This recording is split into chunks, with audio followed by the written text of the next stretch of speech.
कफन उड़ा के। चैन सुख मते हाँ होवेगा घर ले मोला भगा के। मोल छोड़ के मैके में बैठे वो मोर फोटो ला कफन उड़ा के। चैन सुख मते हाँ होवेगा घर ले मोला भगा के।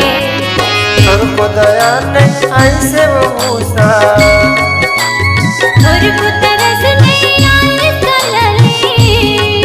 मोर लाज लतय नहीं राखे। मोल छोड़ के मैके में बैठे वो मोर फोटो ला कफन उड़ा के।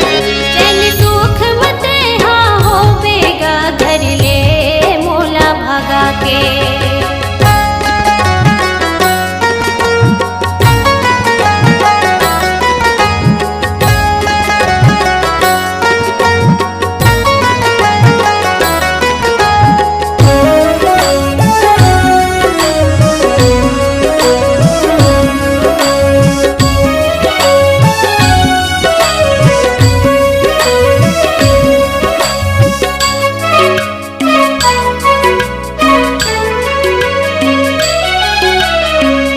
भंवर वो परा के तोला बना के लाए दुल्हनिया।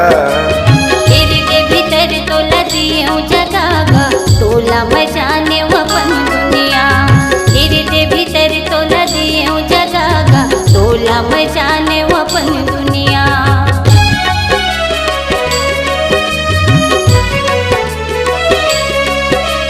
साथ भंवर वो परा के तोला बना के लाए दुल्हनिया।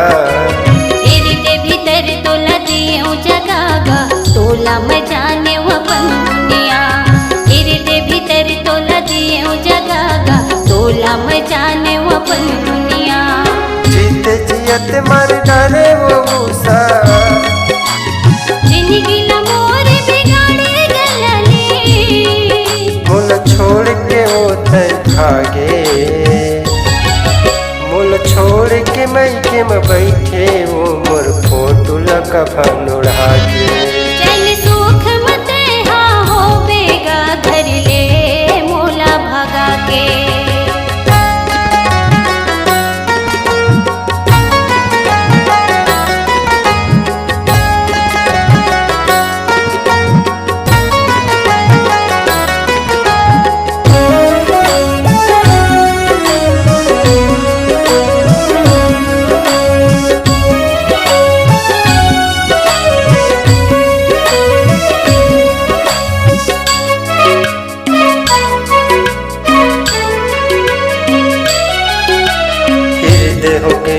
चानी चानी ते सोच नहीं लइका मन भर। हाथ उठाए ते जान बूझ के गारी दिए मोला काबर। हाथ उठाए ते जान बूझ के गारी दिए मोला काबर।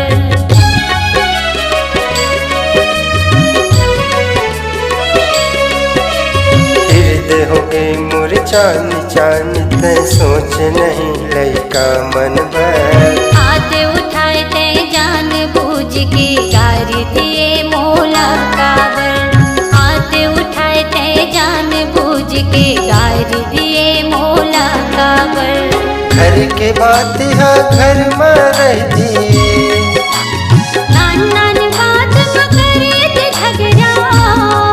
काका बाप ला घर में बलाए। मोल छोड़ के मैके में बैठे वो मोर फोटो ला कफन उड़ा के। चैन सुख मते हाँ होवेगा घर ले मोला भगा के। मोल छोड़ के मैके में बैठे वो मोर फोटो ला कफन उड़ा के।